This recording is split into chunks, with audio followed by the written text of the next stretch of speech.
Nigilist pingvin. Internetda ruhan ezilgan va hayotdan ma'no izlayotganlar uchun noodatiy mem ommalashmoqda. 2026-yil boshida internetda qorli sahrolik bag'rida yolg'iz pingvin tog'lar tomon odimlayotgan qisqa video kutilmagan tarzda global memga aylandi. Ijtimoiy tarmoq foydalanuvchilar ushbu lavhani Nigilist pingvin deb atab, uni hayotdan charchash, yolg'izlik, sukutdagi isyon va ma'no izlash kabi hissiyotlar ramzi sifatida qabul qilmoqda. Ammo qat'iy qadamlar bilan olg'a yurayotgan pingvin ko'plab insonlarga o'z holatini eslatdi. Muammolardan jimgina uzoqlashayotgandik. Hech kimga izoh bermasdan yo'lda davom etayotgandik. Shu bois mazkur video hazilomuz izohlar bilan birga chuqur va g'amgin ma'nolar yuklangan mem sifatida keng tarqaldi. Bu ibora hayot ma'nosizlik tuyulayotgan, charchagan, hamma narsadan bezgan inson holatini ramziy ifoda qiladi. Internetda tarqalgan videoda pingvin koloniyasidan ajralib, hech qayerga olib bormaydigan tomonga tinch, shoshilmasdan yurib ketayotgandek ko'rinadi.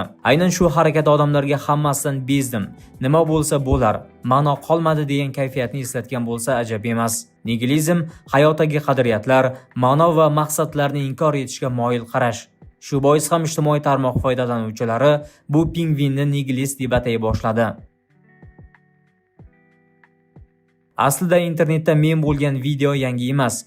U 2007-yilda nemis rejissyori Werner Herzog suratga olgan Encounters at the End of the World nomli hujjatli filmdan olingan. Kadrlarda Adili pingvini o'z koloniyasidan ajralib, taxminan 70 kilometr ichkariga, okean yo'q, faqat muz, qor va tog'lar tomon yurib ketmoqda. Mutaxassislar ta'kidlashicha, pingvinlar odatda dengizga yaqin hududlarda harakatlanadi. Ichkari tomon yakka holda yurish bu tur uchun noodatiy hisoblanadi. Werner Herzog ushbu holatni o'lish marshi deb ta'riflagan va pingvinning tirik qolishi ehtimoli juda pastligini aytgan. 2026-yilga kelib, video yana ijtimoiy tarmoqlarda keng tarqala boshladi. TikTok, X, Instagram va boshqa platformalarda foydalanuvchilar pingvinga turli izohlar qo'shib, uni hayotdan ma'no qidirayotgan, hamma narsadan voz kechgandek obrazda tasvirladi. U nimanidir biladi. Muammolarimdan uzoqlashayotgan paytim, hammasi tugaganida kabi yozuvlar memning asosiy uslubiga aylandi. Olimlar esa bu holatga hissiy yoki falsafiy ma'no yuklash noto'g'ri ekanini, bu faqat yo'ldan adashish, stress, kasallik yoki instinktik xato bo'lishi mumkinligini ta'kidlaydi. Mem shu darajada ommalashdiki, unga AQSh prezidenti Donald Trump ham qo'shildi.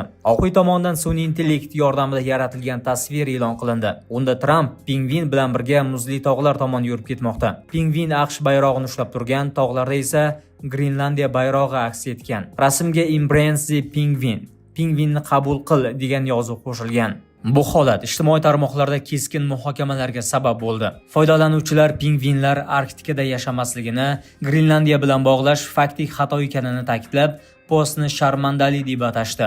The Guardian nashri jurnalisti Pippa Crerar ham Arktikada pingvinlar bo'lmaydi deb munosabat bildirdi. Olimlar uchun bu kam uchraydigan biologik holat. Internet uchun esa zamonaviy inson kayfiyatining tom ma'nodagi aksidir.